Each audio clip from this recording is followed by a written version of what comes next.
ছিলেন, তিনি বক্তব্য দিয়েছেন বিএনপিকে খোঁচাখুচি করে দেন না। আরে আমি হামজালা বিএনপিকে খোঁচাখুচি করলে বিএনপি দেশে থাকতে পারবে না। আপনারা রাজনীতি করেন শিবচর উপজেলা নিয়ে, হামজালা রাজনীতি করে গোটা বাংলাদেশ নিয়ে। আপনারা চিল্লা চিল্লি করবেন গ্রামে খেতে, হামজালা চিল্লা চিল্লি করবে বাংলাদেশের পার্লামেন্টে। তাহলে আমি শান্তি চাই। আমার চুপ করে থাকা মানে বারবার বলছি এটা কোনো দুর্বলতা নয়। আমি নতুনত্বের রাজনীতি চাই। আমি শিবচরের কোনো প্রতিহিংসা আধিপত্যের রাজনীতি আগামীতে দেখতে চাই না। এজন্য বলছি আসুন ভালোবাসা নিয়ে কাজ করি, আসুন কাঁধে কাঁধ মিলিয়ে কাজ করি। আমার জায়গায় যদি আজকে অন্য কেউ হতো তাহলে আপনাদের কাউকে বাড়ি ঘরে থাকতে দিত না। আমার জায়গায় যদি অন্য কেউ হতো কাউকে ঠিক মতো চলতে দিত না, বাড়ি ঘর থেকে বের হতে দিত না। আমি আপনাদের বাক স্বাধীনতা দিয়েছি, আমার নামে লেখালেখি করবেন। আমি সেই স্বাধীনতা শিবচরের মানুষকে দিয়েছি। আগের এমপির বিরুদ্ধে দেশের একজন কেউ কলম ধরতে পারে নাই। আমি এই শিবচরের মানুষকে সেই বাক স্বাধীনতা দিয়েছি। গঠনমূলক যদি সমালোচনা থাকে আপনারা করেন, আমার কোনো আপত্তি না। আমি শিবচরের সাংবাদিকদেরকে আমি সেই বাক স্বাধীনতা দিয়েছি, সেই কলম চালানোর অনুমতি দিয়েছি।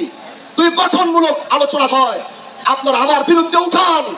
আমি জবাবদিহিতার মধ্যে থাকতে চাই, আমি জবাবদিহিতার বাইরে কোনো কাজ করতে চাই না। এজন্য প্রিয় ভাইরা আমার, আমরা সুন্দর একটি সমাজ চাই, ইনসাফ ভিত্তিক একটি সমাজ চাই। আমি এই দেশে অন্যায় অবিচার দুর্নীতি মুক্ত করতে চাই।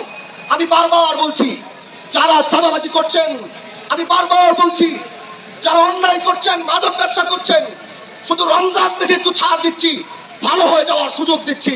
কিন্তু মনে রাখতে হবে ঈদের পরে চাঁদাবাজরা আপিল করিয়ে দিব।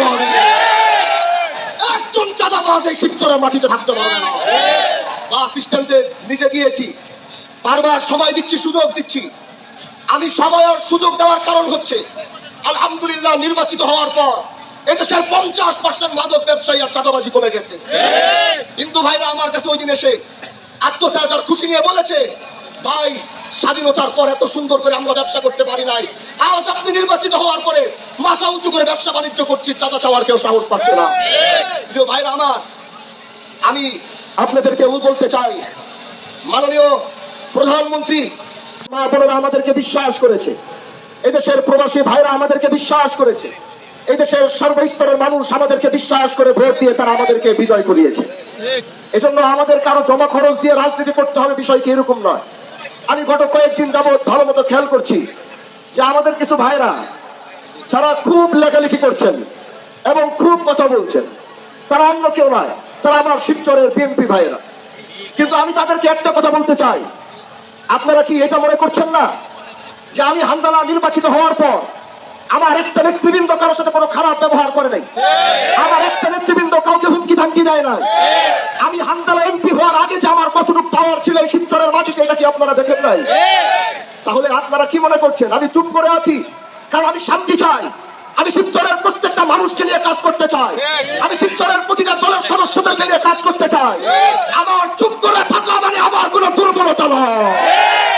যদি মনে করেন হামজালার চুপ করে থাকা দুর্বলতা, তাহলে সেটা আপনাদের ভুল, আপনাদের চিন্তায় ভুল ধরেছে। হামজালার চুপ করে থাকা মানে হামজালা শিবচরের মাটিতে শান্তি চায়। বক্তব্য দিয়েছেন যিনি আমার ক্যান্ডিডেট।